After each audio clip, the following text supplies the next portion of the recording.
Tatkala permulaan Rasulullah Shallallahu Alaihi Wasallam berada di Madinah, penduduk Muslim Madinah berduyun-duyun dan gotong royong membangun masjid sekaligus rumah Rasulullah di sampingnya.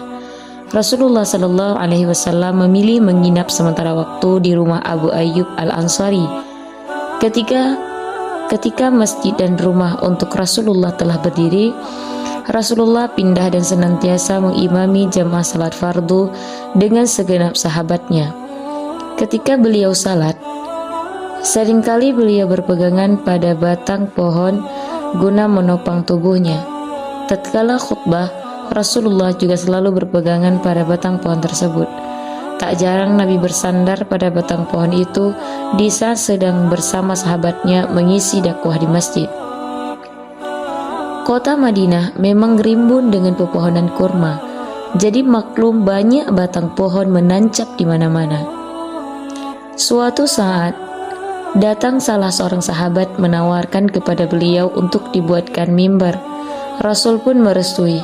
Ketika mimbar telah selesai dibuat dan berdiri kokoh di masjid, Rasulullah pun mulai menggunakannya sebagai sarana dalam aktivitas ibadahnya. Sungguh di luar dugaan, ketika Rasul berjalan melewati batang pohon yang senantiasa selalu bersama beliau menuju mimbar, batang pohon itu menangis. Tangisan itu didengar oleh seluruh sahabat Nabi. Tangisan batang pohon itu seperti tangisnya ibu unta yang kehilangan anaknya. Ternyata batang pohon itu rindu dengan Rasul. Ia tak mau berpisah dengan Rasul. Pohon itu amat bahagia ketika Rasulullah bersamanya. Hingga ketika beliau berpaling, batang pohon itu pun menangisi perpisahannya. Rasulullah pun turun dan mendatangi batang pohon itu. Rasulullah mengelusnya sebagaimana anak kecil hingga pohon itu berhenti menangis.